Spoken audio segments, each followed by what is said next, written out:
Welcome, welcome, weary football pilgrims, to Lowerleagues tonight. Our wandering star, our comet that briefly crashed to Earth, is here to guide you through the twilight zone of footballing folklore, a place where digital dreams often collide with the slightly less glamorous reality of a Tuesday night in Accrington.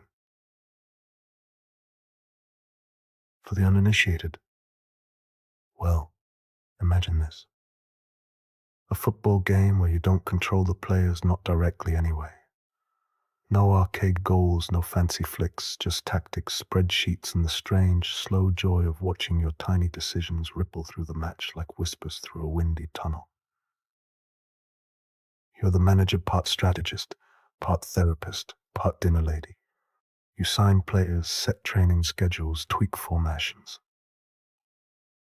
And then, when match day comes, you watch helpless, helpful, occasionally shouting at your monitor like a disappointed uncle at a school nativity. Football manager.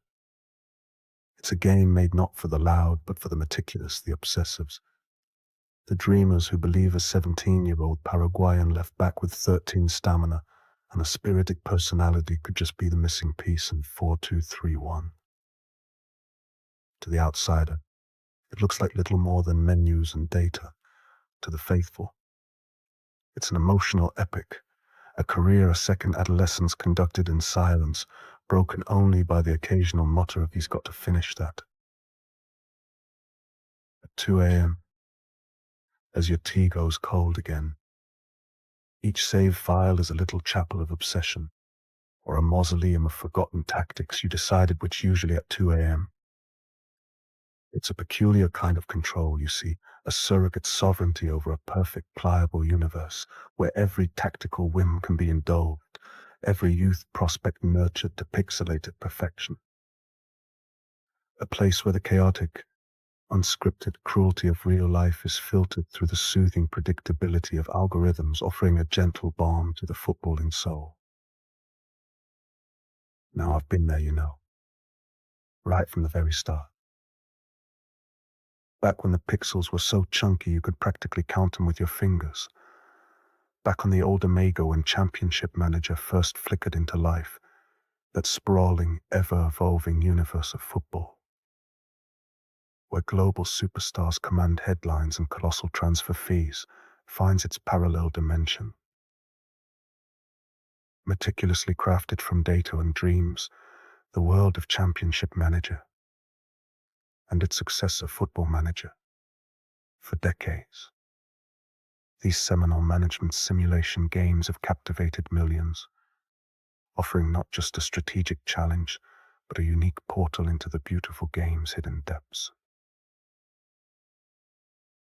It's an enduring cultural footprint, you see. This uncanny ability to unearth hidden gems and wonderkids, often plucked from the relative obscurity of lesser-known leagues or the youth academies of modest clubs. This process of discovery, of transforming an unknown digital prospect into a world-beating virtual legend, holds a profound psychological appeal, fostering a sense of personal investment, an alternative footballing narrative that often diverges dramatically from real-world outcomes. We, the armchair managers, become the architects of destiny, correcting perceived real-world injustices or exploring the tantalizing what-ifs of unfulfilled potential. Players like Sigalko or Samba, virtual deities, who in reality navigated careers marked by hardship, allowed us to script the glorious careers that fate seemingly denied them. This engagement transcends mere gameplay. It becomes an active, participatory exploration of football history and potential. And oh, the fans, not fans, really pilgrims, cartographers of spreadsheets, night watchmen of region potential.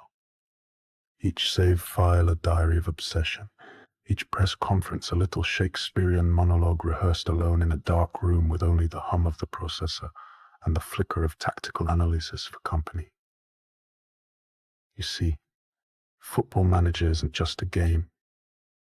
It's a parallel life, Second adolescence lived through fictional Bosnian deep-lying midfielders and Norwegian Wonderkids with names like Overmerk, names you've whispered into the darkness like incantations, hoping they'll turn potential into permanence. It's where our desires for perfect narratives, for unblemished talent, for a world where hard work always pays off, can finally be fulfilled. A gentle, quiet rebellion against the messy, unpredictable truth of the real game, where dreams often curdle and promise rarely keeps its word. The Wonderkids, the very heart of the obsession, weren't they? Those fresh-faced digital youngsters, all raw potential and glittering attributes, buried deep in the sprawling database. We'd pore over those obscure leagues like grizzled prospectors panning for gold in a forgotten riverbed. Finnish second division Belgian youth leagues, the forgotten corners of Eastern Europe. No stone was left unturned. The thrill of finding that hidden gem, that unheralded teenager with a finishing stat that belied his humble surroundings, was a peculiar kind of triumph. It was an almost primal urge, this quest. You'd sign them for a pittance, watch them blossom under your digital tutelage, their stats climbing like a startled squirrel up a tree, their values skyrocketing, eventually outshining the established giants. And then the moral tightrope, because once you found these Wonderkids, you'd farm them, wouldn't you? Nurture them just enough, then sell them on for astronomical profits, feeding your ever-growing empire. It felt like, well, felt almost like human trafficking, didn't it? These digital youngsters plucked from their virtual homes, paraded through your digital academy, only to be moved on. A mere commodity in the relentless pursuit of virtual glory, their pixelated omnipotence became our currency. Their unfulfilled real-world potential, a playground for our managerial fantasies. I've nurtured talents from the back alleys of Belgrade to the dusty pitches of rural Brazil, all from the comfort of my armchair, usually with a lukewarm brew by my side. It's a peculiar kind of alchemy. This game, turning raw data into the stuff of legend. And it's those legends, the ones who promised the moon and often ended up in, well, Morecambe, that we're here to contemplate tonight. These aren't just players. They're echoes, whispers from a parallel universe where every promising youth player actually fulfilled their destiny. You loved them, not in the noisy, performative way of the terraces, but in that quiet, stubborn way you love a tea mug with a cracked handle. You stuck with them through 7 gold droughts, through failed loans at Leyton Orient, through disciplinary warnings for missing training because of a fictional grandma's funeral. You tweaked training schedules like an over-caffeinated alchemist. You scoured obscure Peruvian leagues on Tuesday nights when you should have been doing your taxes. You were manager, physio, confidant, parent. And when they made it, when that raging striker with free composure finally dinked one over the keeper in a cup semi, you wept. Or at least, you allowed yourself a smile. Players drifted between timelines, some becoming demigods of the database, others fading into the quiet of unclicked menus, stats whispered of futures never lived. Save files bloomed into tiny universes where dreams went to university.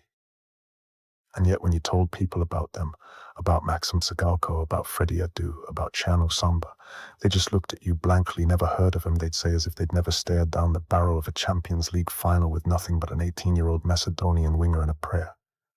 These players weren't real, they'd say. But oh, weren't they? You remember where you were when Kennedy Bekesioglu curled in that impossible 30-yard free kick, not in real life, maybe, not on a windswept pitch in Stockholm or a packed stadium in Amsterdam, but in your life.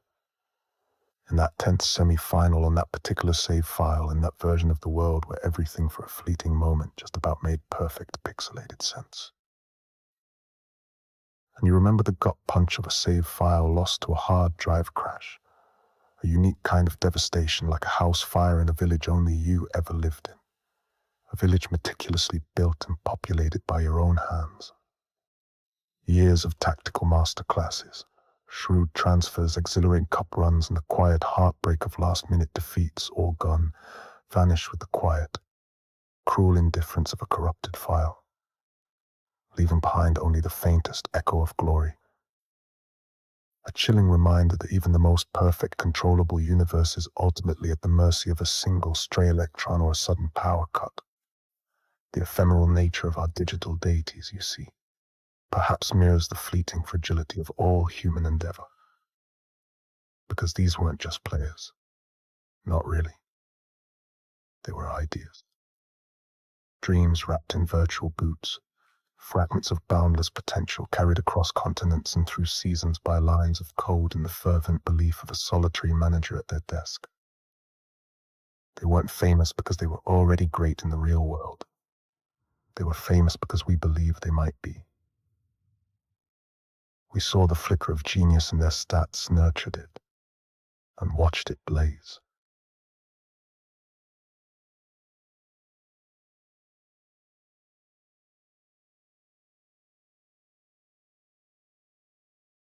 They were youth. They were hope. They were control. The beautiful, tantalizing what-ifs that you and only you got to answer. A gangly striker from Finland who became your golden boot winner year after year.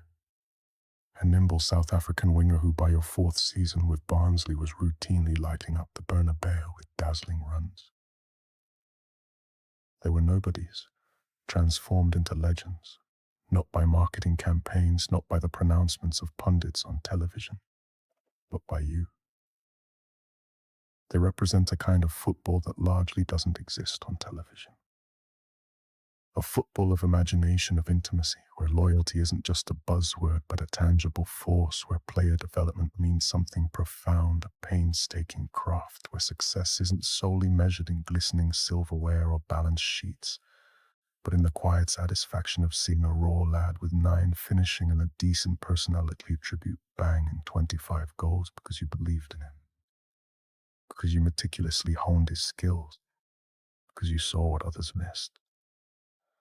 So tonight we pay tribute not to the Ballon d'Or winners whose faces adorn billboards, not to the multi-million-pound brands who glide across our screens each weekend, but to the uncapped, the unfulfilled, the unverified cult heroes of an alternate footballing canon, a secret history only we know, to the lads who lived, briefly, gloriously, in the glowing cathedral of your monitor, performing miracles under the silent gaze of their digital deity.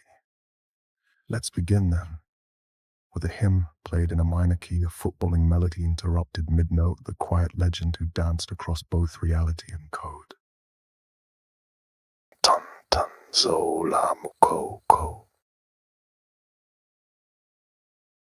Just saying the name.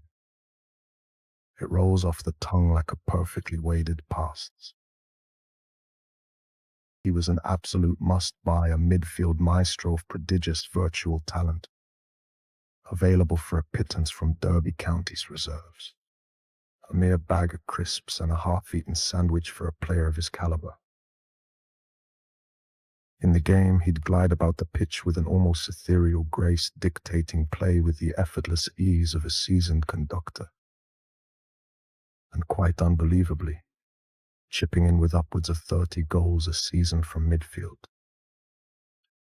It was like watching a particularly elegant octopus tap dancing with the ball, both graceful and utterly unstoppable, weaving patterns that defied the very laws of digital physics. He was a force of nature, a shimmering pixelated hurricane of goals and assists. The real Tantan Zola Mukoko's journey, however, took a significantly different beat. He never made a single first-team appearance for the English club. Not even a fleeting cameo. A glimpse of the real thing. Instead, his professional career largely unfolded in the lower tiers of Swedish football, with brief forays into the Finnish third tier, decidedly less glamorous, yet no less earnest. His career largely taking place away from the glittering floodlights of top-tier football, a world away from the global stages his digital avatar routinely graced. It's like expecting a grand symphony and getting a beautifully played intimate folk tune in a cozy pub full of warmth and authentic character, but undeniably less bombastic. He was the whisper rather than the shout. A testament perhaps to the idea that sometimes the greatest talents are simply not meant for the grand, chaotic stages of professional football, finding their truest expression in quieter, more personal arenas. In the pixelated universe of Championship Manager 0102, Tuntun Zola Mukoko was a midfielder blessed with an array of stunning attributes that made him an absolute gem. He was often described as an attacking midfielder, but his versatility meant he could thrive anywhere across the central areas. His passing and technique were incredibly high, often hitting 18 or 19 out of 20, allowing him to spray pinpoint balls across the pitch and control the tempo of any game. He had exceptional dribbling and flair, making him a joy to watch as he waltzed past defenders with deceptive ease. Like a particularly nimble mountain goat navigating a rock face. His long shots and finishing were also remarkably strong for a midfielder, contributing to those eye-watering goal tallies from deep. And critically, his creativity and vision were off the charts, allowing him to spot passes and opportunities that simply didn't exist for other players. He was a true midfield general, a player who could unlock defenses with a single touch, a digital puppet master pulling all the right strings.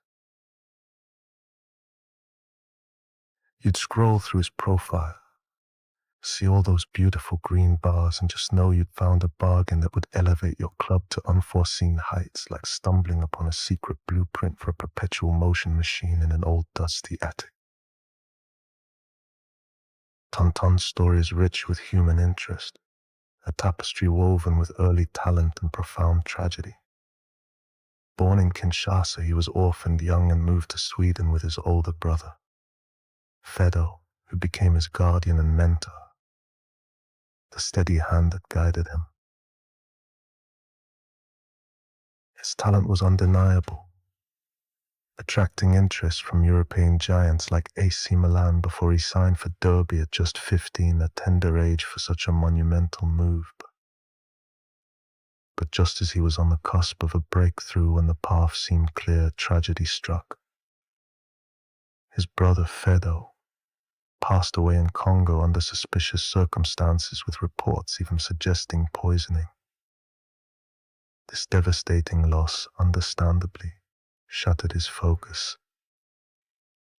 After his death, football was not important to me, he said, and you can only begin to imagine the profound weight of such words. He returned to Sweden.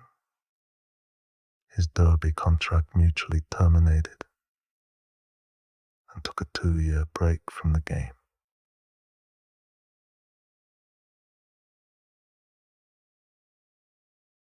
This personal heartbreak irrevocably altered the trajectory of a truly promising career, like a sudden, unexpected downpour washing away a perfectly laid path. The cruel indifference of fate, you see, often holds far more sway over a player's destiny than any perfectly calculated attribute score or meticulously planned youth contract.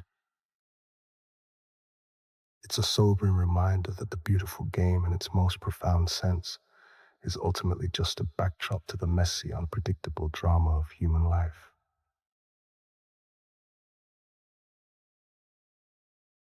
Yet, despite this immense setback, Mukoko displayed remarkable resilience. He returned to play in the lower leagues of Sweden and Finland, a testament to his enduring love for the game, a quiet, stubborn flame that refused to be extinguished. His journey became a poignant illustration of football's subtle cruelties, but also its capacity for quiet, personal triumphs. And more significantly, in his post-playing career, he founded Congo United FC in Stockholm, a club named in homage to his native roots with ambitions to climb the Swedish football ladder. He's also worked as an agent, guiding young players, seeking to imbue them with the wisdom gained from his own circuitous journey. Congo United FC, in particular, stands as a tangible manifestation of the lower leagues ethos, a grassroots endeavor built on passion and community spirit, a positive legacy born from a career that took an unforeseen path. It's like watching a majestic oak tree grow not from a perfectly tended garden, but from a rocky, windswept hill, its roots strong and defiant, finding sustenance in the most unlikely of places, a quiet triumph over the grand pronouncements of fate. Mukoko is keenly aware of his unique cult status in the CMFM world and seems to have a refreshingly humble and positive relationship with it. He still gets calls from fans, ringing him up to tell him how his virtual persona made their lives better, a rather charming and surreal legacy for a man who never quite lived up to his digital billing. He finds it spooky how the game in a way predicted a level of talent that real-life circumstances prevented from fully blossoming on the grandest stages, like a fortune teller getting the broad strokes right, but missing all the crucial, painful details. Unlike Tsagalko's tragic unawareness, Mukoko has embraced his digital fame with grace, stating, "I appreciate the fans, they haven't forgot me, and I am really humble." It's a heartwarming narrative, a quiet nod to the enduring power of a digital dream and the surprising ways in which our virtual lives can intersect with our real ones. Perhaps for some, the greatest legacy isn't the trophies won, but the quiet joy given, even if it's only to a stranger huddled over a glowing screen at 3 a.m., lost in a dream of what might have been. The irony, of course, is always there. His godlike CM status compared to his real-world path through football's humbler outposts. Even the game initially fumbled his nationality, listing him as half Ghanaian instead of Congolese, a small, almost affectionate inaccuracy in the grand scheme of things. Yet, through personal tragedy and a career that veered sharply from virtual predictions, Tantanzola Mukoko has sculpted a meaningful life in football, channeling his experiences into positive action and appreciating the peculiar fame bestowed upon him by a generation of digital managers. He is, in essence, a beautifully complex chord played in a minor key, resonating with a quiet strength that belies its lack of bombast. A quiet legend, both digital and very, very real. For our next step down memory lane, a hushed reverence, if you please, for the player many consider the greatest Wonderkid of all time, undisputed original goal-scoring deity, Maxim Tsagalko. Or to be precise, Maxim Tsagalko, his name alone for a certain vintage of championship manager. 01-12 devotee sends a shiver down the spine and a warm glow through the soul like a perfectly brewed cup of tea on a particularly grim Monday morning. In the game, he wasn't just a striker. He was a cheat code in boots, a digital demigod conjured from the ether, almost guaranteed to score 80 goals a season if you merely pointed him vaguely towards the opponent's net. His in-game attributes were simply unfair. 20 for finishing, 20 for pace, 20 for acceleration, 20 for off-the-ball movement. It was a dream stat line that few real-world players could ever hope to match. You'd pluck him from Dynamo Minsk for a paltry sum, often less than 2 million quid, a sum that in today's market wouldn't even buy you a decent pie at Wembley. He was the pixelated Midas. Everything he touched turned to goals. He was, without hyperbole, championship manager royalty. Yet, the real Maxim Tsagalko's story, well, That's where the peculiar melancholy beauty of the lower leagues truly begins to unfold. Like a match program left on the windowsill during a particularly long winter, faded damp, but still just about legible, his actual career was a mere flickering candle compared to the supernova of his digital self. He began brightly with Dynamo Minsk, certainly bagging a respectable 27 goals over a 4-year spell in the Belarusian Premier League, a period that also saw him earn 2 caps for the Belarus national team, scoring once against Uzbekistan. But then, at the tender age of 23, the footballing gods, seemingly aggrieved by his virtual omniscience, decided to clip his wings, a severe knee injury, a torn ACL suffered during a trial with Portuguese club Maritimo, where a contract was reportedly waiting for him, effectively ended his aspirations of a significant career. He attempted to play on, bless him, a sort of footballing ghost in his own body. But the pain, that cruel, persistent companion, proved too much, forcing his retirement from the game at the exceptionally young age of 26. The very game that immortalized him couldn't even get his name quite right, listing him as Sigalko instead of Sahelka, a minor, almost symbolic irony in a life so brimming with the real stuff. It's a stark, almost brutal lesson in the arbitrary nature of fate, a reminder that while our digital realms can perfect human potential, real life often operates on a different, far less forgiving set of rules. He bounced around, did Maxim, after Dynamo Minsk. His real-world footballing journey post-Dynamo Minsk saw him ply his trade in the top flights of Belarus, Kazakhstan, and Armenia leagues that, while professional, exist far, far away from the floodlit stages his digital self effortlessly dominated. It's like being promised a throne at the royal banquet and finding yourself with a paper plate at a rain-slicked village fete. Pleasant, but not quite. A tale defined more by what might have been rather than the sustained global acclaim his virtual alter ego enjoyed. The truly heartbreaking part, though, came after the boots were hung up. For years, he was utterly oblivious to the magnitude of his legendary status in the gaming world. Honestly, I don't know what to say. I've never played the game, not once. He admitted to a Greek journalist. He recounted the bewildered shock when a Russian journalist first told him he was the best player in the game. He told me I was the best player on the game. As soon as I heard it, I shook my head in disbelief. I didn't even know what it was about, since I didn't even know the game. I couldn't understand it.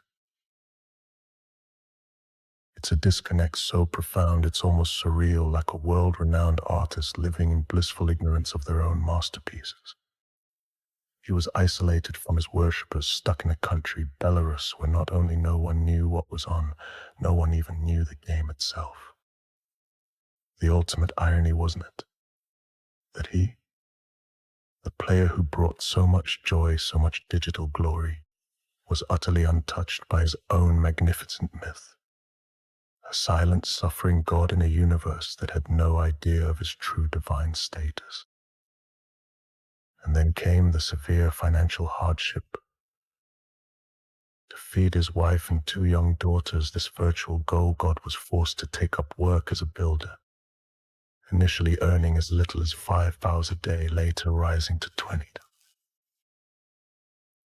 The physically demanding labor, a cruel twist of fate, took a further toll on his already damaged body, exacerbating problems with his back and legs. Conditions in construction were awful, he stated. I was exhausted and my health had deteriorated. He spoke of the lack of a safety net, the absence of support systems that players in wealthier nations take for granted, mentioning that in other countries players with severe injuries might receive subsidies, but he received no such support in Belarus. It's a sobering reflection on the fragility of footballing careers when the glittering lights fade. In a way, his real-life struggles were a stark counterpoint to his virtual omnipotence, as if the universe itself was balancing the scales, leaving him to navigate a life far less forgiving than the pixelated pitches he once dominated. A profound moral quandary, perhaps, for those of us who built empires on his pixelated back while he himself struggled to build a roof over his head.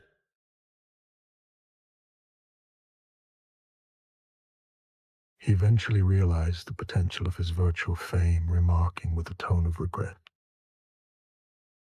"Later I understood I could have made a lot of money off of it. Unfortunately, I didn't know it when I should have." He was aware that t-shirts bearing his name and the word legend were being sold, yet he received no financial benefit from this merchandising of his digital identity. "When I stopped football, nobody called me on to work in football, but nobody wanted to help me." His plea, "Tell the people I need help, please," went largely unanswered in a tangible way during his lifetime, echoing with a profound, almost biblical sadness, while the wider Football Manager community offered immense online tributes and shared his story far and wide after his passing. A collective digital sorrow that transcended borders. The kind of direct, practical support he needed most seemed to remain just out of reach.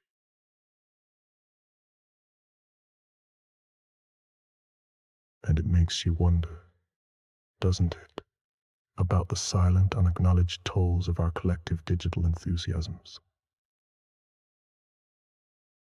The phantom echoes of glory in one dimension, casting long, lonely shadows in another.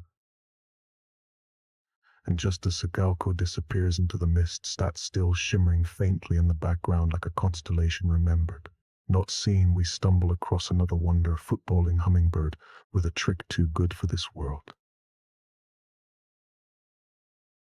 Our next wanderer, well, he didn't just play the game. He redecorated it, turned it into something strange and beautiful, briefly, gloriously, and practically so. A footballer who made defenders question not just their positioning, but the very laws of physics. Kurlon Morisuza, known to the faithful, and the flabbergasted as simply the seal dribbler.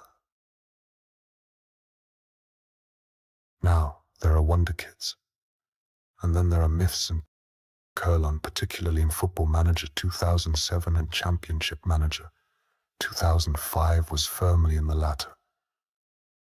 His name, when it appeared in your scouting inbox, didn't just raise an eyebrow. It conjured a grin, a flicker of mischief. You knew what was coming, the move, that absurd, improbable ballet.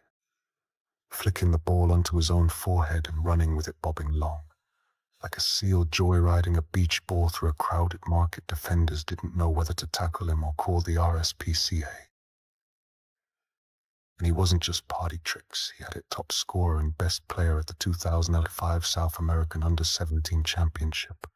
A proper little conjurer, just 17, zipping about like someone had taped Ronaldinho's smile to a firework. In the game, Kurlon was something else entirely, a cheat code you felt guilty using, too nimble for physics, too cheeky for tactics.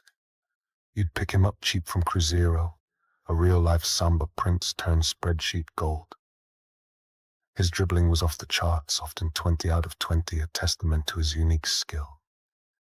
His flair and technique were equally stratospheric, allowing him to pull off the unexpected with a nonchalant ease.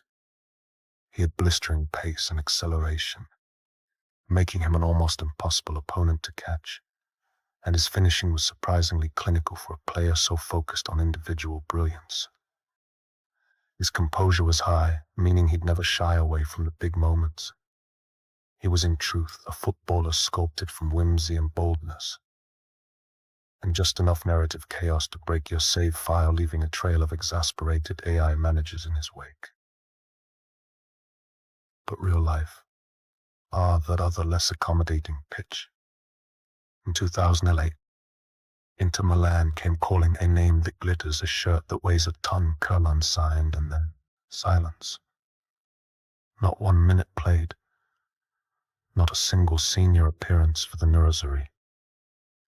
It was as though he'd been brought not to play football, but to sit, very still, in a cabinet labeled potential, perhaps with a velvet rope around it.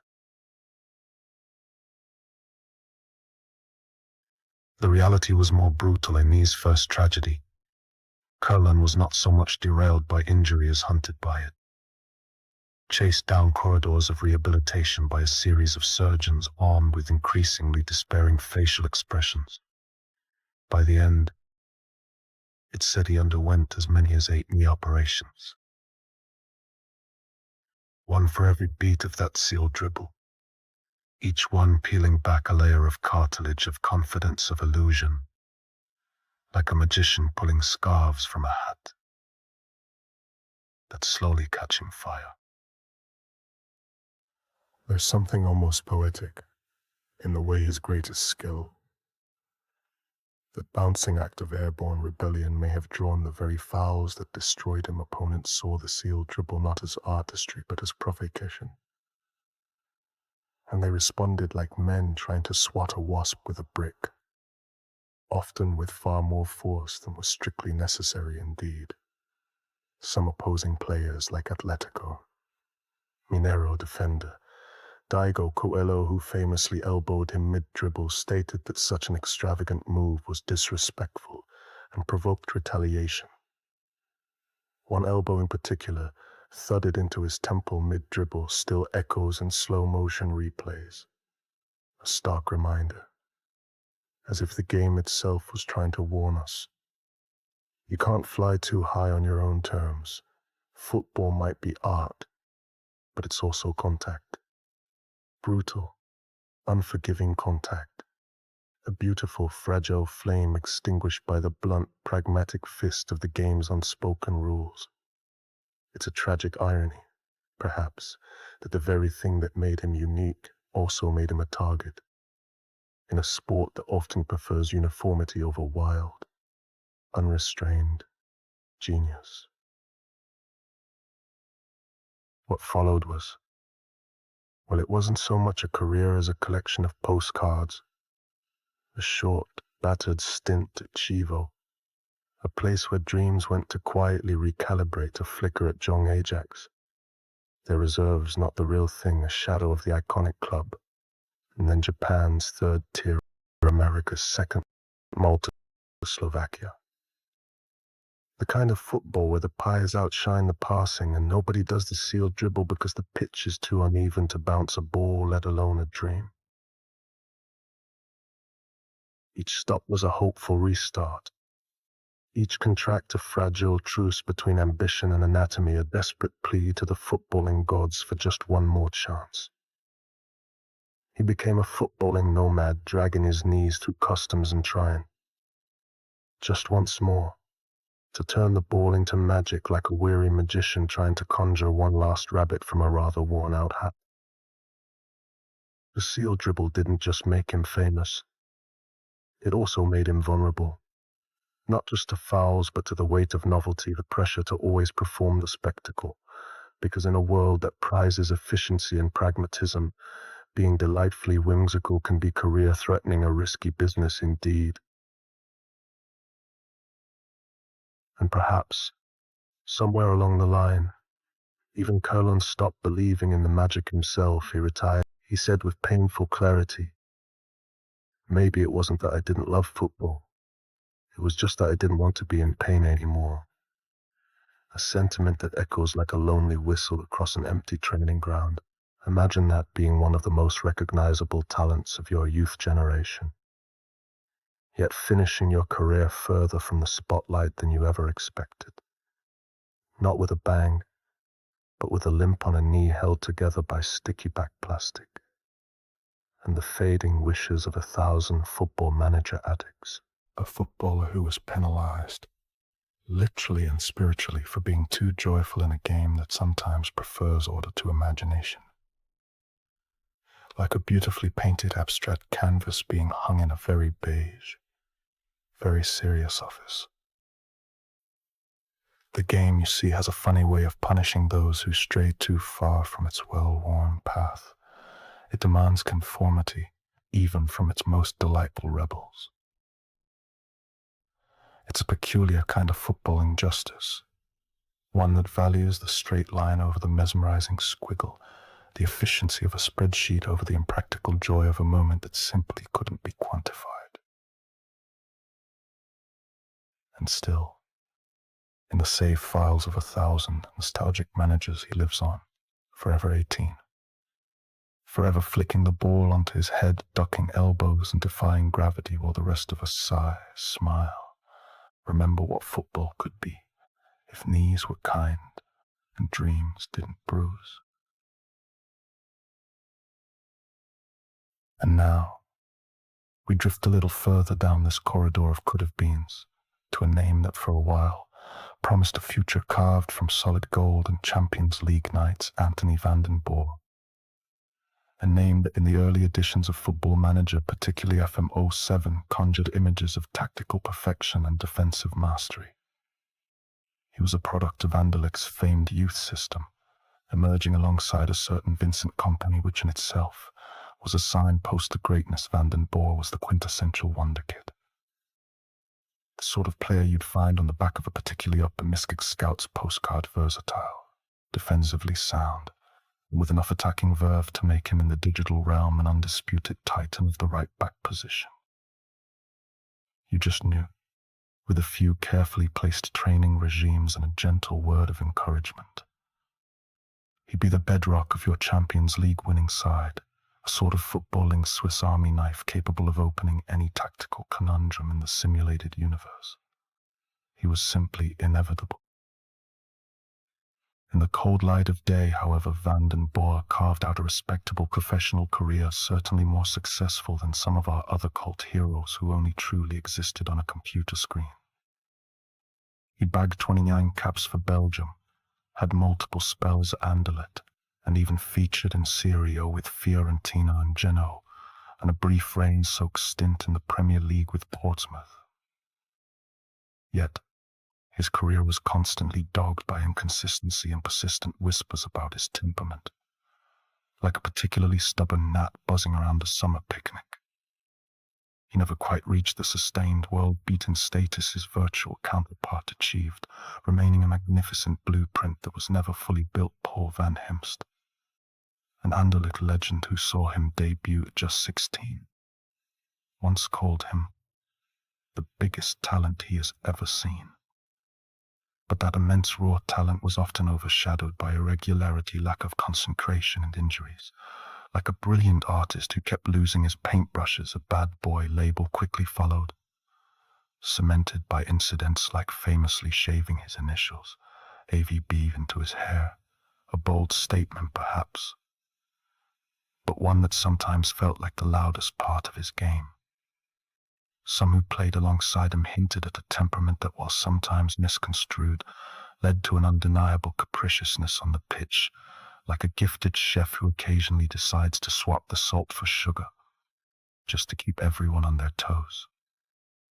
It's as if his talent was a magnificent, finely tuned racing car, brimming with horsepower, but the driver occasionally decided to take a detour through a muddy field just for the sheer, baffling laugh of it, leaving the finely tuned engine spluttering in the mire. A potent illustration, perhaps, of how the human element, that glorious, frustrating mess of personality and choice, can so profoundly derail even the most perfect of statistical predictions. While Van den Boer saw plenty of top-flight football, it's the later, more erratic stages of his career that nudge him firmly into the embrace of our lower leagues ethos. His journey took some truly unconventional turns, like a particularly bewildered homing pigeon trying to find its way back to Belgium via the equator.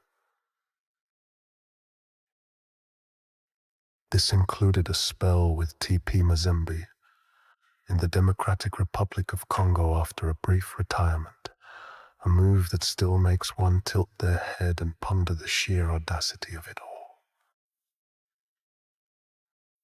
And then there were the multiple returns to Anderlecht, his spiritual footballing home, culminating in a final, almost wistful, attempt before retiring for good.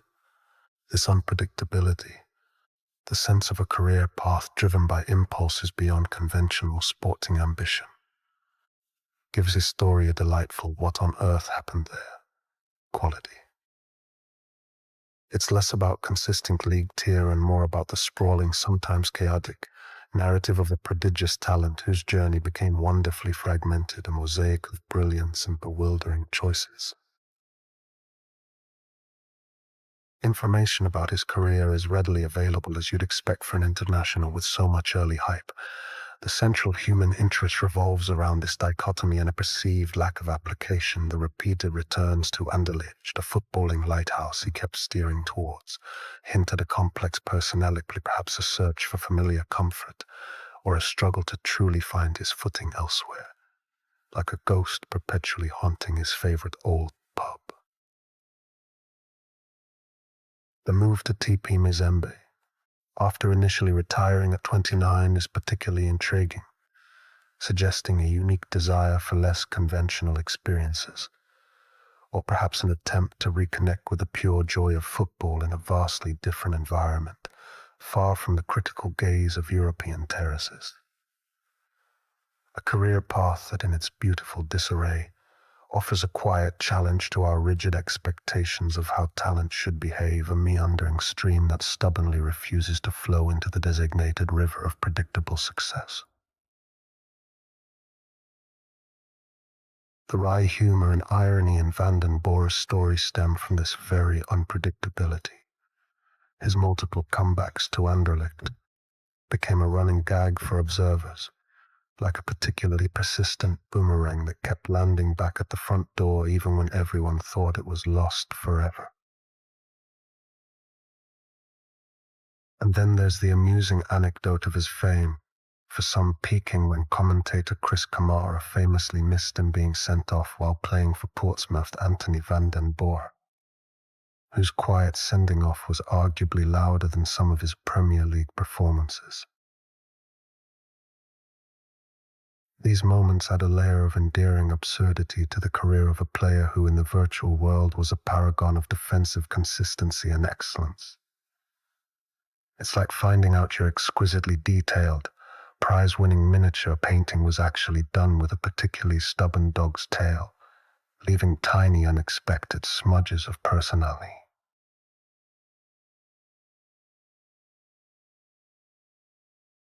Van den Boer's career serves as a fascinating reminder.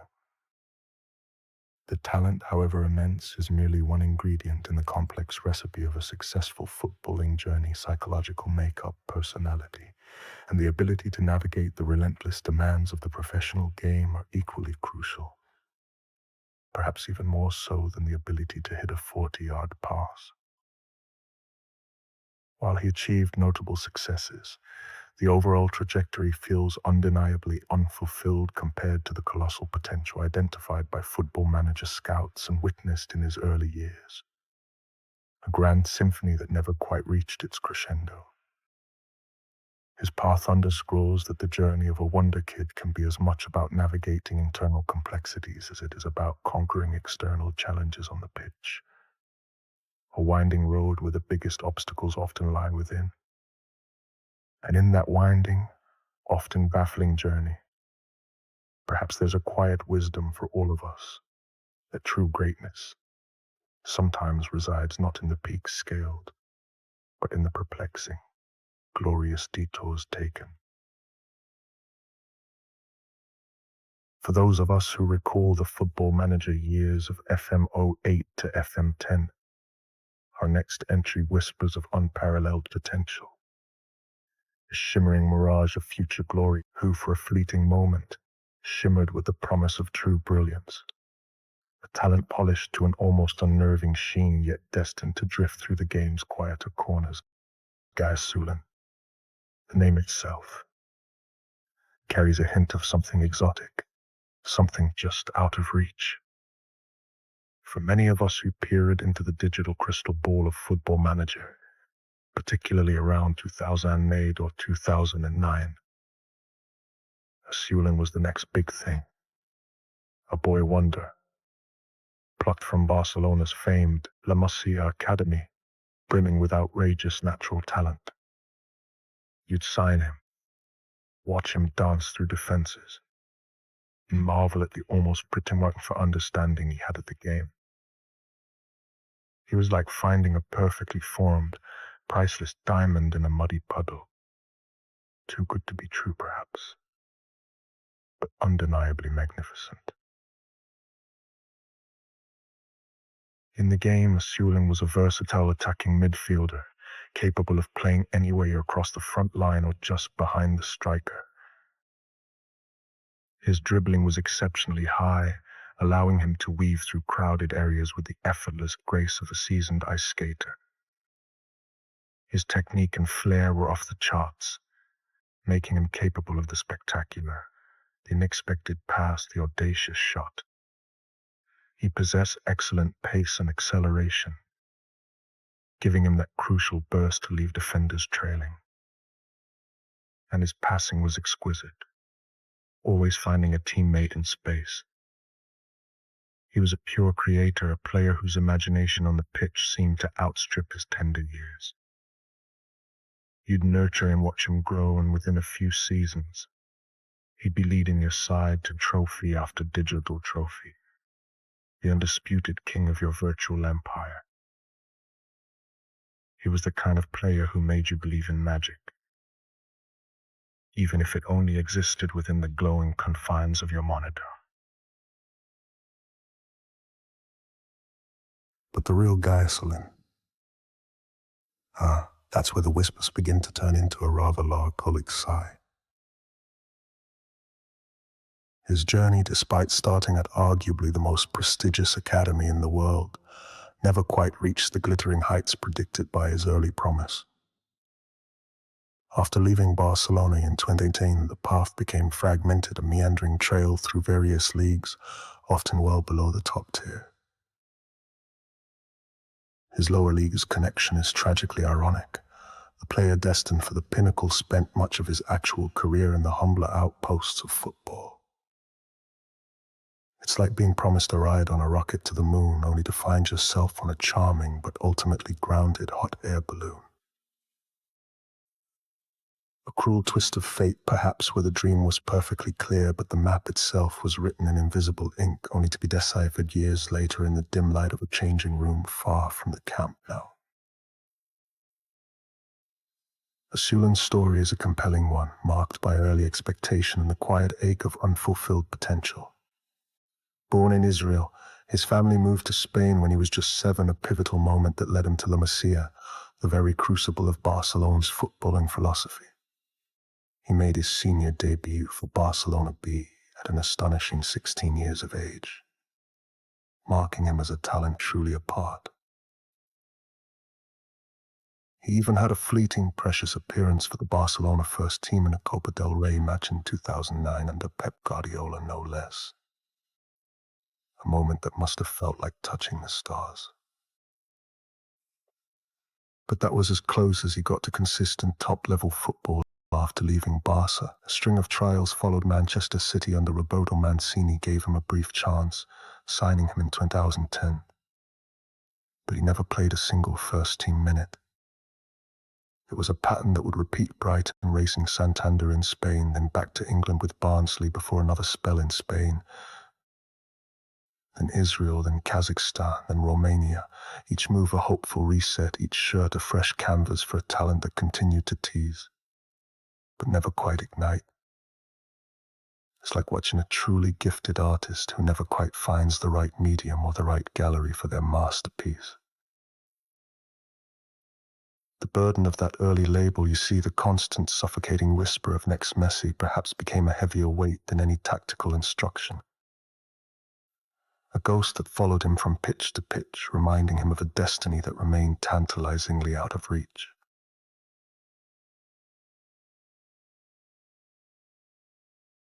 The irony here is palpable. The golden boy of La Masia, scouted by every major club in the digital world, found himself navigating the rather less glamorous realities of football's second, third, and even fourth tiers.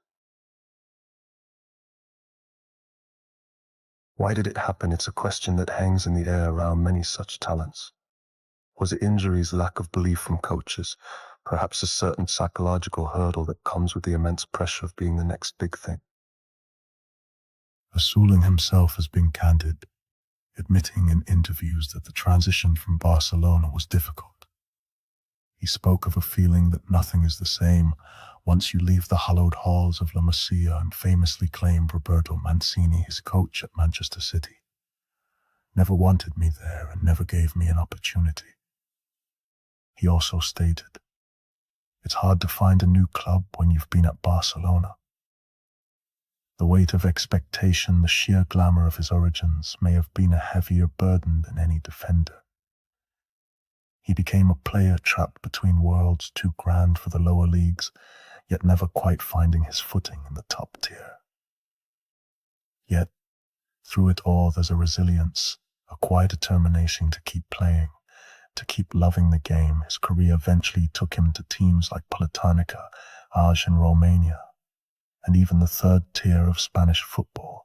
These are not the destinations of a player once tipped for the very top, but they are the destinations of a player who still yearned to be on the pitch, to chase the ball, to feel the grass beneath his boots. It speaks to a profound love for the game itself beyond the fame and the fortune that never quite materialized. It's a quiet testament to the enduring power of the beautiful game, even when it's played far from the madding crowds. Guy Asuling's story is a poignant reminder that talent, even prodigious talent, is not always enough. Sometimes the path to the top is fraught with unseen obstacles, unexpected turns, and the heavy weight of expectation. He remains a figure of quiet fascination for football manager aficionados, a phantom limb of a dream that never quite materialized. But for those who watched him, even briefly, he represented the purest form of footballing potential, a flickering spark that, though it never fully blazed, still casts a gentle, affective glow over the collective memory of the beautiful game. He is a bittersweet symphony, played quietly in the background, a reminder that not every star finds its place in the brightest constellation. A gentle, melancholic echo of the myriad ways life conspires to sculpt a path far more winding, and perhaps far more human, than any straight line of digital ambition. Mika Aritalo. Now there's a name that brings a quiet, nostalgic smile to the face of any championship manager veteran. Not a headline act, not a Wonderkid forged in neon, but a quiet assassin of a striker, a reliable goal-getter from the chillier fringes of Europe, available for a pittance, a few £1,000, maybe, from the reserves of TPS Turku or occasionally Aston Villa. He was the kind of signing that made you feel clever, smug even, like finding a perfectly ripe avocado in a bargain bin. He wasn't flashy. He was a well-oiled, top-loading washing machine of a forward, dependable, no frills. You wouldn't show him off at parties, but he'd score 18 goals in 26 games and never once demand a pay rise. And the best part? He knew Ritlow, with a wink and a shrug. Once admitted, every time I started a new Football Manager save, I would buy myself. It's the digital equivalent of walking into your own dream and giving yourself the starring role, not out of ego, but because you knew you'd do a job. A delightful moment of meta-humor where the real-life player was in on the joke, playing God with his own digital destiny, a small subtle rebellion against the arbitrary hand of fate. In-game he was steady magic. His finishing was always in the high teens, making him lethal in the box. His composure you could set a watch to, unflappable under pressure, and his off-the-ball movement was like a pigeon at a wedding.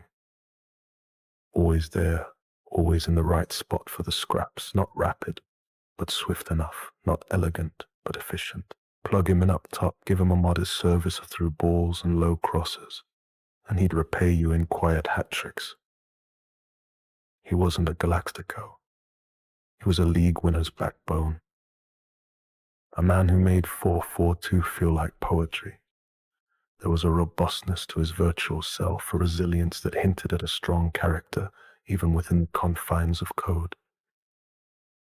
He was the player you could rely on when the virtual chips were down, a constant source of comfort in the tumultuous world of digital football. He never threw a digital tantrum, never complained about being played out of position, and simply got on with the business of burying the ball in the back of the net. He was in essence the anti-diva, a refreshing palate cleanser in a game often populated by temperamental geniuses. You could build an entire tactical philosophy around his sheer, uncomplicated effectiveness. And then, the real Arito, no less compelling, just differently lit. Not a tale of meteoric rise or tragic collapse, but of quiet roots and local loyalty. He began, as many do, with hope, a spell at Aston Villa's academy, a little English daydream fluttering in from Turku. But the breakthrough never came. No Premier League debut, no Carling Cup cameos. Just cold training pitches and a slow drift home. Back to Finland, to TPS Turku, his hometown club. The armchair he never stopped sitting in. He played for them in 3 separate stints, like a favorite song returning on shuffle in between. A brief detour, a loan to Holstein Kiel in the German 3 Liga, where the passes were more wayward and the coffee less comforting. It was a proper taste of the lower leagues, where the glamour of the top flight feels like a distant rumor. And every match is a battle for inches. Often on pitches that have seen better days, he experienced the grit and grind, the true heart of football away from the cameras and the big endorsements. This was his proving ground, far from the digital perfection he experienced in the game. He earned 6 caps for Finland. No goals, but no disgrace either. Played for FC Lahti for cups. Scored a few, ran a lot. Kept the engine ticking in leagues that rarely make match of the day, but always matter to someone. His was not the career of a superstar. It was something rare, consistent, grounded, real. Aritlo didn't end up in Madrid or Milan. He ended up home and stayed there, not because he had to, but because he wanted to. And that's the lower leagues way, isn't it? Not chasing glamour, but building legacy, like a pub that never changes its carpet and never needs to, because it serves the best pint in town. There's a quiet dignity in that, a steadfastness that resonates deeply.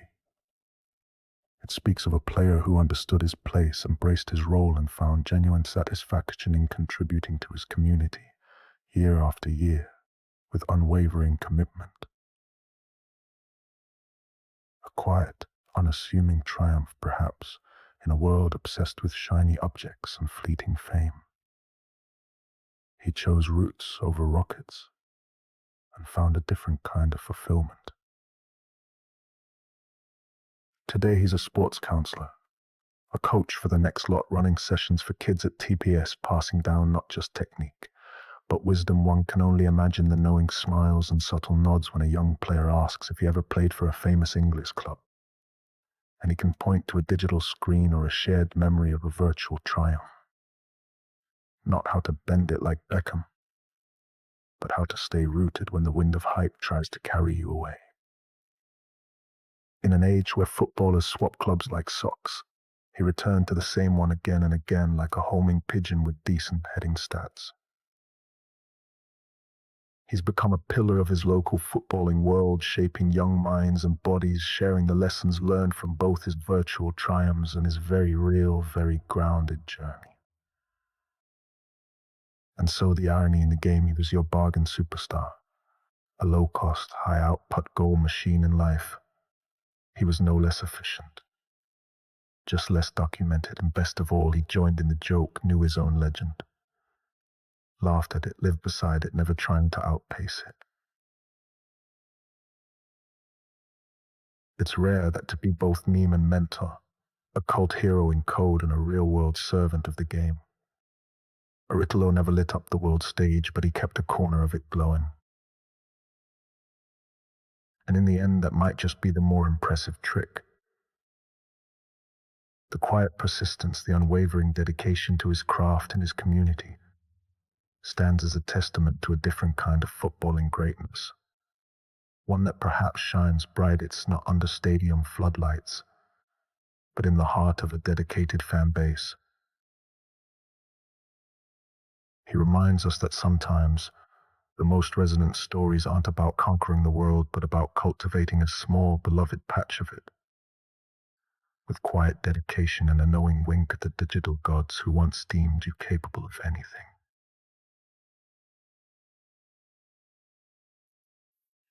Now we turn to a true enigma, a whisper in the digital wind. The ultimate phantom of the transfer market, Tomadero. For us veterans of championship managers 01s02, his name conjures images of endless goals, a veritable torrent of net-bulging delight. You'd sign him from some obscure Portuguese club, Govia, for next to nothing, perhaps the equivalent of a particularly good cup of tea and a packet of digestives, and he'd simply deliver, season after glorious season. He was football's equivalent of discovering a pot of gold at the end of a particularly damp rainbow. Only this pot of gold also had the capacity to score a 40-yard screamer with alarming regularity.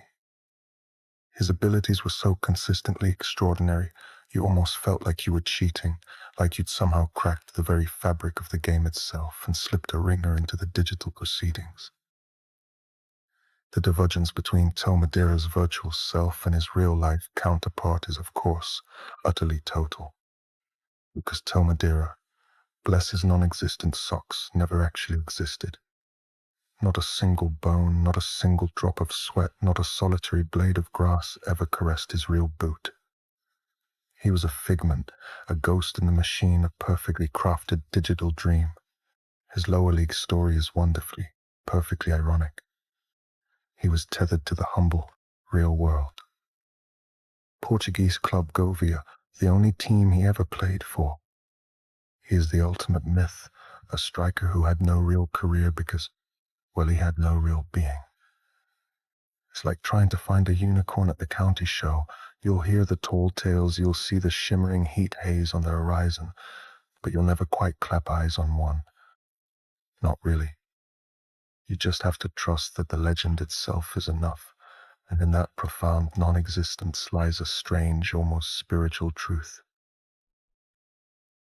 But sometimes the most impactful stories are spun from pure imagination, untouched by the messy realities of flesh and blood. Now in the digital realm, Tomadero was quite simply a cheat code masquerading as a player. He was often listed as a striker. But with his statistics, you could effectively play him anywhere you wanted, and he'd still outshine everyone else on the pitch. Like a luminous glowworm at a damp garden party. His finishing was legendary, almost universally rated at 20 out of 20. Every shot was a missile, every touch a potential goal. His pace and acceleration were equally high, probably 18 or 19, meaning he just breezed past defenders as if they were stationary lampposts made of concrete. Dribbling was sublime. Technique was impeccable. His composure was off the charts, allowing him to convert chances that would send mortals into a fit of existential dread.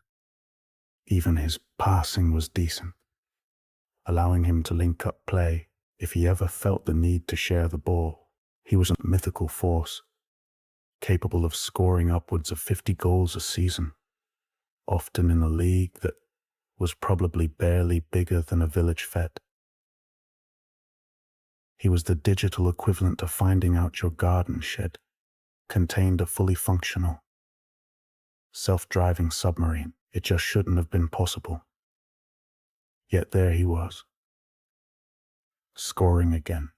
The true story behind Tomadero is as whimsical as it is fascinating.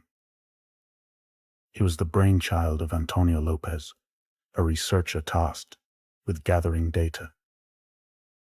for the Portuguese leagues in CMA1-02. Lopez himself had been a youth player at Gouvier. His own footballing dreams curtailed by the decidedly less glamorous pursuit of academia. So, in a stroke of what can only be described as audacious brilliance, or perhaps a touch of digital mischief, he created Tomadeira, a virtual avatar, imbued with outrageously brilliant statistics and attributes. Pace, finishing, dribbling, determination, the lot. The name itself is rumored to be a playful nod to Lopez's impending holiday to the sun-drenched island of Madeira. It's a wonderful example of a private joke escaping the confines of a single mind and blooming into a worldwide phenomenon. Like a carefully planted prank, becoming a global meme. A charming, almost poetic subversion of the very purpose of a data-driven game, proving that sometimes the most profound insights come not from rigorous truth, but from delightful, deliberate fiction.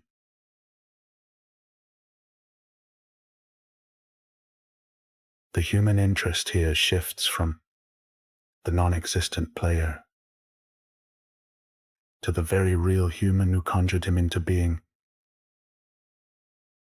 and to the global community that unwittingly embraced a phantom Lopez's act.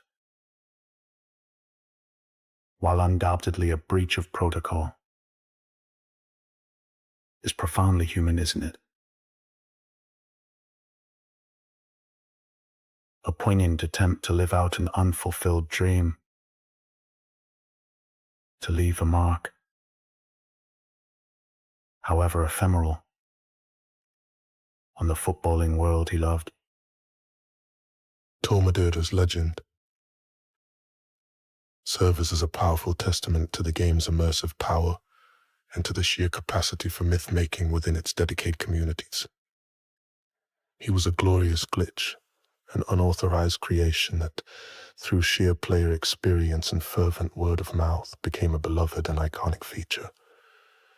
His story also marks a transition point for sports Icinacha, a move towards greater data integrity, a tightening of the reins, while that undoubtedly made the game more realistic, more grounded. It perhaps also signaled the end of a certain kind of wild, uncurated discovery, the digital equivalent of stumbling upon a local legend in a forgotten corner of the footballing world, a tale whispered amongst the few who truly knew. The Phantom of Govia may have been banished from the official database, but his legend endures, a quiet, knowing smile in the collective memory of those who managed him to virtual immortality, a testament to the idea that sometimes the best players are the ones you can't quite touch, the ones who live only in the collective imagination, scoring goal after imaginary goal long after the final whistle is blown.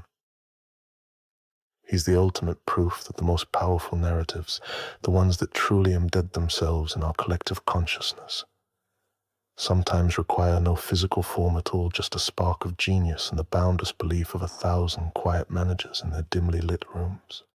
Now, Cherno Samba, Cherno, the name alone. He was the teenage titan, a goal-scoring wonderkid whose in-game stats screamed future Ballon d'Or winner. You'd sign him this digital prodigy and watch him bag hat tricks for fun, building entire dynasties around his seemingly infallible digital feat. His virtual fame, you see, it even preceded him. With real-life pros, proper footballers like David Bentley, then a rising star at Blackburn Rovers, recalling how other youth players at Charlton would joke about Samba's outlandish virtual wage demands in the game. As if a pixelated youngster could truly demand a king's ransom for his services. He was, in the digital realm, football's equivalent of a boisterous yet undeniably brilliant Labrador driving a steam engine. You just knew, deep down, he was going to cause some delightful chaos, but in the very best possible way, churning out goals like a well-oiled sausage machine. But the actual Cheno Samba, his career was, well, it was a nomadic odyssey, wasn't it? A sprawling, meandering map of lower English leagues, fleeting whispers of Spain, the icy winds of Finland, the sun-drenched pitches of Greece, and the fjords of Norway. It was a stark contrast, almost a comedic juxtaposition to the arrow straight ascent to global domination predicted by the game. His time in Finland, a brief foray into the Veikkausliiga, was his closest brush with a top flight, a momentary glimpse of the promised land. But most of his days were spent in divisions less likely to feature on a global sports highlight reel. He perfectly embodies that Lowerleagues ethos. That constant, earnest search, a talented soul seeking the right harbour, often buffeted by unseen currents, like a particularly determined dandelion seed caught in a crosswind. Sometimes, you see, the best laid plans of mice and managers often go spectacularly off-piste, leaving you wondering if you've accidentally signed a player who can only operate at peak efficiency when it's raining upward. A gentle Meligu humour, perhaps, in how our grand digital ambitions often get delightfully, yet inevitably, entangled in the wonderfully messy reality of human endeavour, and the quirks of geographical happenstance. Now in the hallowed digital halls of Championship Manager 0102, Cheno's attributes were frankly ludicrously good. Imagine a young lad, barely out of short trousers, possessing the kind of raw ability that would make seasoned professionals weep with envy. He had pace and acceleration rating that would make Usain Bolt look like he was wading through treacle. We're talking 19 or 20 out of 20, easily. His finishing was similarly stratospheric, always in the high teens, which meant that when he got half a yard in the box, then ripped with almost monotonous regularity composure. High off the ball movement, exquisite dribbling, a joy to behold. He was the complete attacking package, a virtual footballing deity. His strength was surprisingly decent for his age, allowing him to shrug off defenders like gnats, and his heading was always a threat. You'd look at those numbers, all those beautiful green bars stretching almost to the maximum, and you'd just know you'd found the next Pele. It was a statistical symphony of perfection, a testament to the idea that sometimes pure fantasy can be far more compelling than the rather grubby reality. The only thing missing from his digital profile was perhaps an attribute for spontaneous combustion or ability to summon a flock of angry pigeons, just to truly reflect the chaos he could unleash. Cheno's story is well documented, not least through his candid autobiography. Still in the game, he was burdened with immense pressure from a ridiculously young age, touted as a future world beater at just 15. And then the dream move to Liverpool, his dream club, crumbled like a stale biscuit dropped on a dusty floor. He described it as his world shattered, leading to a rather harrowing 6-month hiatus from the beautiful game. This early heartbreak, coupled with the relentless ghost of his CM-FM fame, led to profound mental health struggles. In his book, he bravely spoke of depression, and more harrowing still, a suicide attempt during his time in Spain. He was, by his own admission, alone, lonely. It's a stark reminder that even the most celebrated virtual heroes are not immune to the very real and silent battles waged within. It underscores the critical need for robust mental health support within the game. For every player, not just the ones who make the headlines and drive shiny sports cars. A profound reflection on the silent battles waged beneath the surface of sporting spectacle, and how the weight of a nation's hopes, coupled with personal demons, can be a far heavier burden than any physical injury. The irony of his digital prowess versus his real-world struggles was not lost on Cherno. Opponents would sometimes prod him, slyly. Your in-game stats don't match your current performance, do they, mate? Imagine the sting of that, the feeling of being haunted by your own digital ghost, a perfectly sculpted Adonis of a player, while you're out there just trying to make a living on a drizzly Tuesday night in, say, Grimsby. He even confessed that sometimes before a match he'd think, the world knows me in these sorts of stats. I have to deliver. It's a unique psychological burden, isn't it? Like being asked to perform brain surgery based on a particularly impressive painting you did of a brain. The pressure would be immense, almost suffocating. Then there's the phone anecdote, pure gold. This one, he needed a new phone, was told there'd be a 3-month wait, only for the chap at the company upon hearing his name to exclaim, "The one from Championship Manager. You'll get it the next day." It's like finding out your local milkman is actually a secret superhero, but only certain people, those of a digital persuasion, know his true identity. A quiet nod of recognition, a shared, knowing smile amongst the initiated, and suddenly, the mundane becomes rather extraordinary. But Cherno's story isn't one of simple, unfulfilled potential, not at all. He's carved out a redemptive post-playing career, becoming a football agent determined to use his experiences. The dizzying highs, the crushing lows, the nomadic existence. To guide young players, he wants them to learn from his journey. What went wrong? What went right?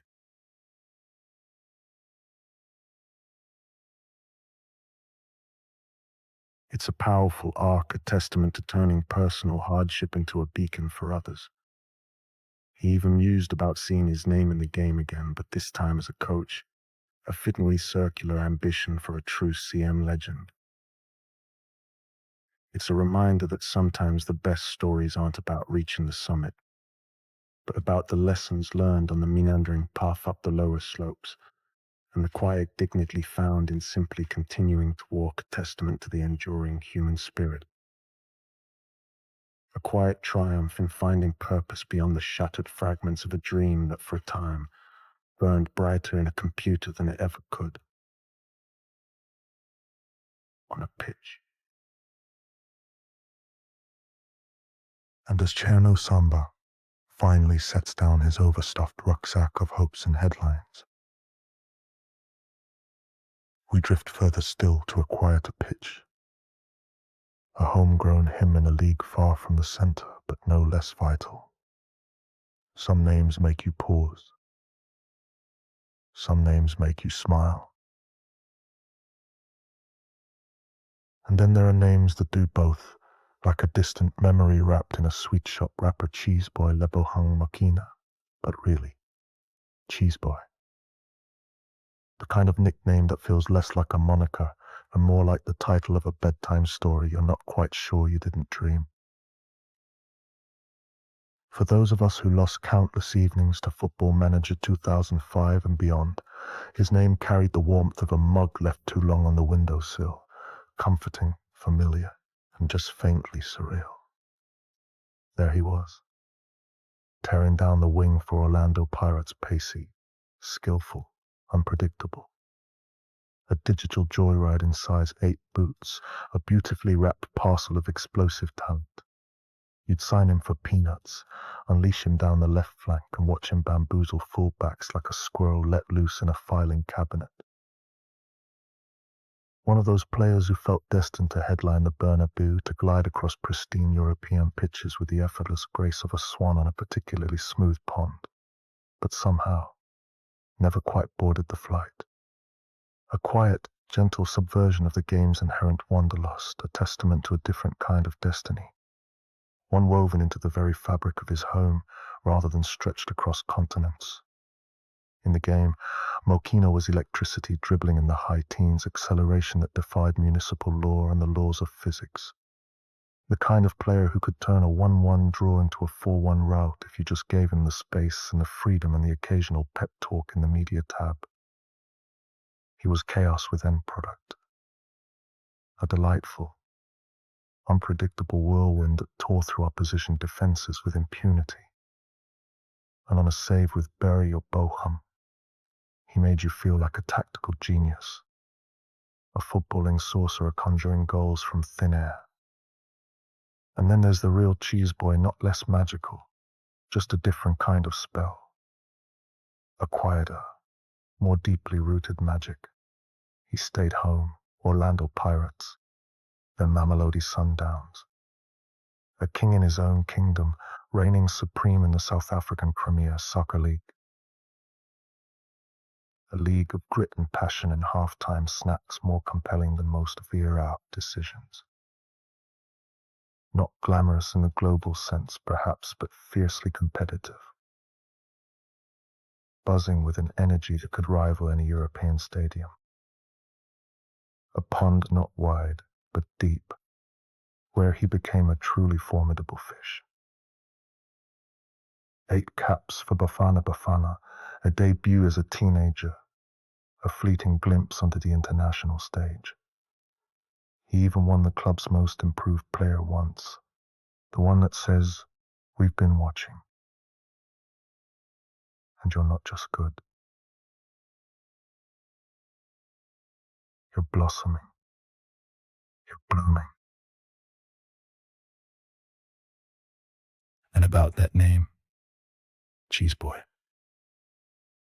It's said the moniker came from South African slang, referring to someone who is pampered or spoiled by, and always gets his way with, his parents. A cheese boy to some, a pampered kid who had perhaps, to the cynical eye, come by things too easily. But Makina, he just laughed. Wore the name like a velvet jacket, soft, unusual, and undeniably his. He didn't play like a spoilt starlet, demanding the limelight and throwing metaphorical tantrums. He grafted. He stayed. And when injuries came, as they always do, creeping in like unwelcome guests to the party, he didn't disappear into the long night of forgotten talent. He just kept turning up. A little slower, maybe a little wiser, a little more bruised perhaps, but always there, always pushing. His tale fits us perfectly here in the Lowerleagues lounge. A player from a nation outside the usual European spotlight whose in-game destiny always lay elsewhere, in Spain perhaps, or Italy, or the frozen wings of a Champions League quarter-final, a global ambassador for South African football. But in reality, he built a life in one league, 2 clubs, and a fan base that knew exactly what they had. A deep, abiding loyalty that far outshone any fleeting European fame. No late career stints in Turkey or Belgium. Chasing one last half-forgotten payday, no cryptic Instagram posts from a hotel in Braga. Hinting at a new, ultimately futile, beginning. Just a career. A real one. Lived close to home in a league that may not fill global headlines, but still fills hearts and Saturday afternoons with the kind of authentic, tangible joy that money simply cannot buy. And that's the quiet irony of Mokina's story. In the game, he was an export. A digital commodity traded across continents. In life, he was a root deeply embedded in the soil of his homeland. No transfer sagas that filled the back pages. No frantic plane hopping from one disillusionment to the next. Just the simple, overlooked glory of staying. Of playing where you grew up, surrounded by familiar faces, and the comfort of home, of becoming a legend in a league the rest of the world doesn't always watch, but should. if only to understand that football's heart beats just as fiercely away from the gilded cages of the European elite. It's a powerful counter-narrative, isn't it? A gentle, quiet refusal to be swept away by the globalizing currents of the modern game, proving that sometimes the greatest adventures are found right where you started, under the familiar sun. He wasn't the tragedy of wasted talent, undone by injury or a lack of application, nor was he the fairy tale of a wonder kid fulfilled, conquering all before him.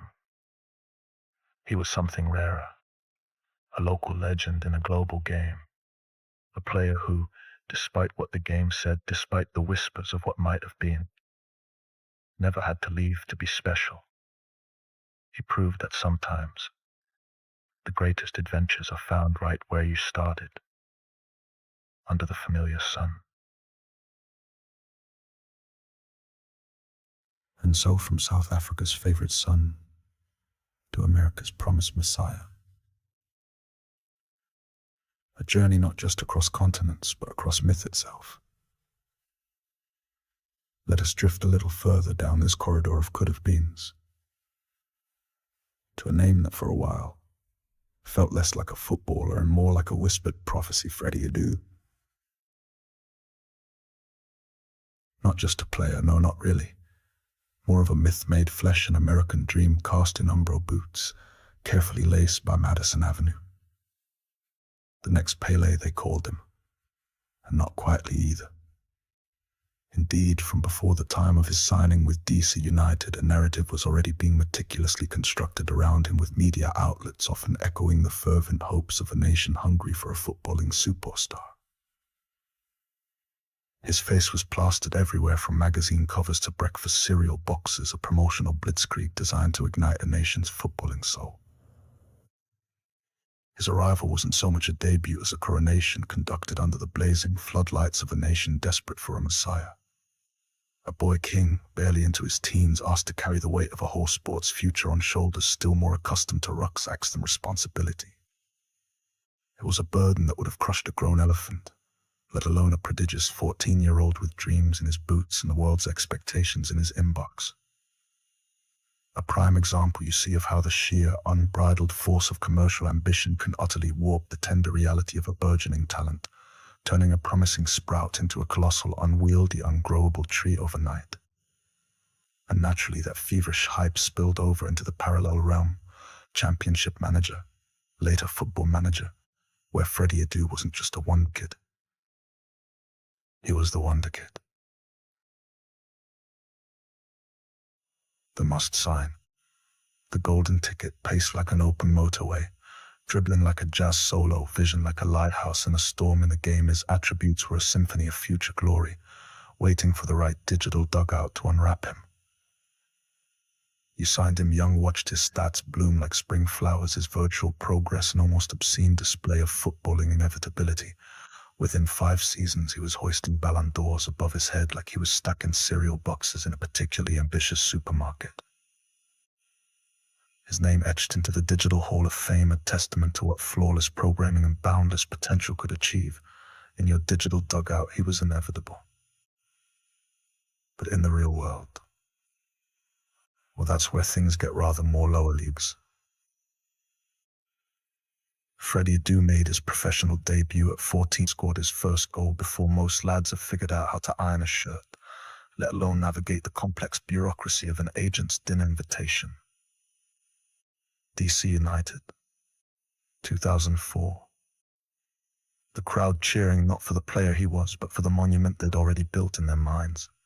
A monument, it turned out, that foundations made of very fine sand.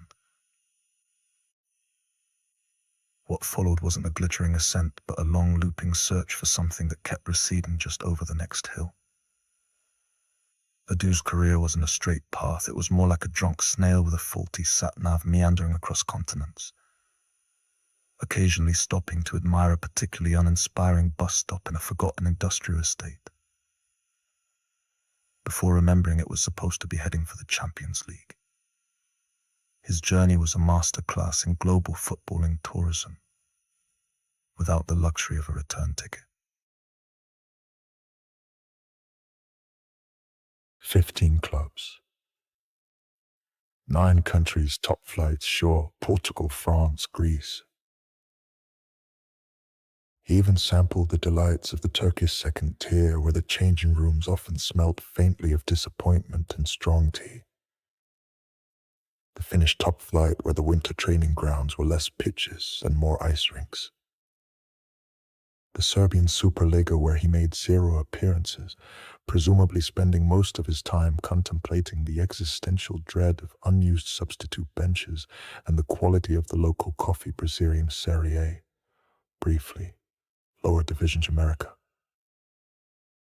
And then, finally, Sweden's third tier, like a forgotten epilogue in a book no one finished reading, found tucked away in a dusty charity shop in a particularly damp corner of the world. It wasn't so much a career as a global game of footballing hopscotch, often played on a very wonky grid, leading him further and further from the gilded path that had been so confidently mapped out for him.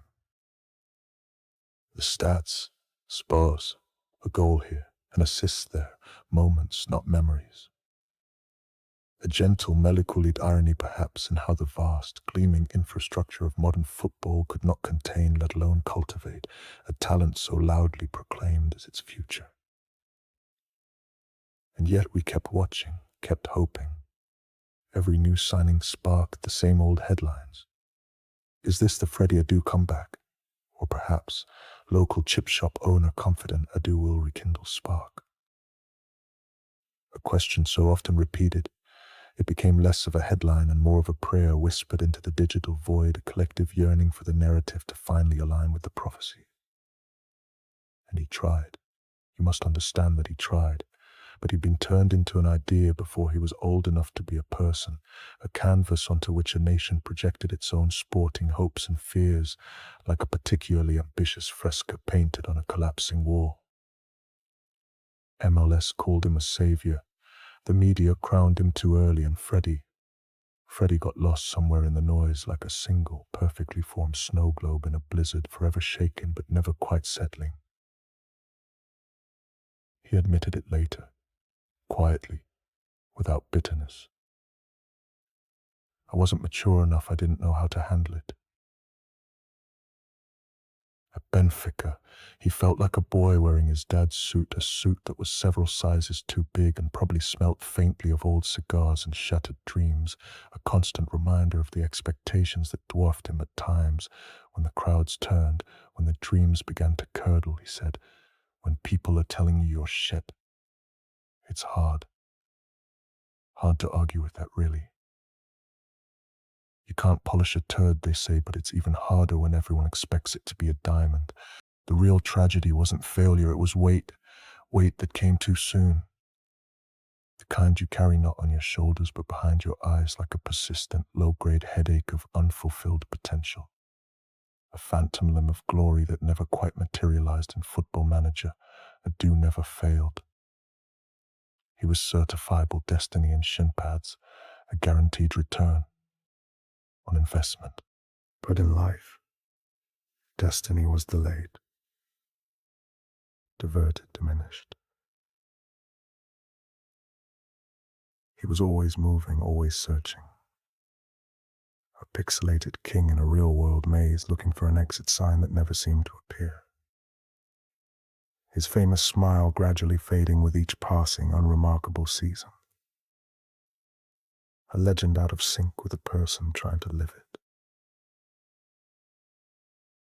And in that tension, that strange dissonance between promise and path, he became one of us. A patron saint of the lower leagues, forever running toward the player we all once believed he could be. A poignant reminder that even the most glittering of prophecies can be crushed under the unbearable weight of collective expectation, leaving behind not a star, but a quiet, wandering echo of what might have been.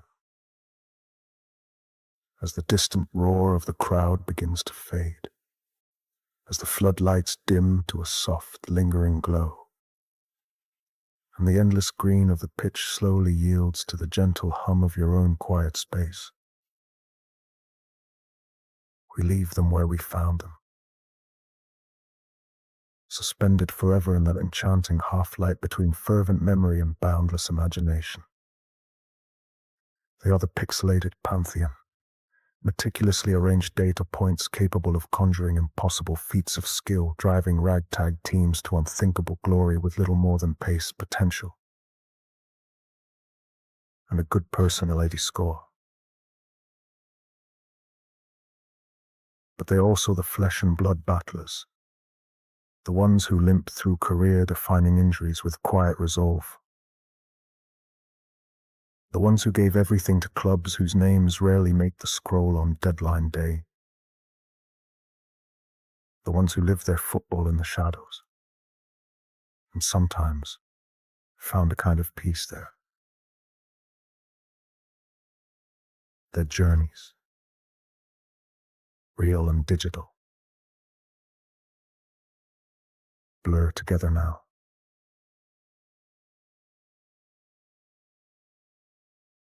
One built in spreadsheets and save files, the other in sweat and early morning physio sessions. Both shaped by hope. Both worthy of reverence. They are the ghosts in the machine, forever capable of scoring that impossible 30-yard screamer or threading that perfect through ball in the 93rd minute. In a universe where everything they were supposed to be. They became. A universe where every injury was merely a momentary inconvenience. Every tactical misstep a fleeting illusion. And every promise of glory was, for once, absolutely, unequivocally kept.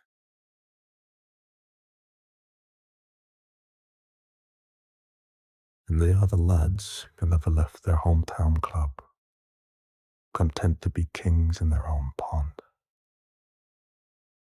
Unfussed by foreign glamour, unchanged by absence from national squads like mugs with the cracked handles. They stayed, not for glory, but for love. For roots, for legacy. Built legacies in the places that raised them, where their names still echo in stands that remember. A quiet, unassuming challenge to the relentless, globalizing hum of modern football, a gentle reminder that some of the deepest wells of passion and loyalty can be found right where you stand. They are the overlooked, the underloved, the uncapped and the unfulfilled, if only by the narrowest, most conventional of measurements. But to us, the night owls, the pixel priests, the ones who stayed up far too late tweaking training intensity, they are something more. They are the legends that sleep has been built upon softly, quietly, year after year. Their names woven into the muscle memory of mouse clicks and tactical screens. A comforting presence in the twilight hours. A gentle hum always in the background.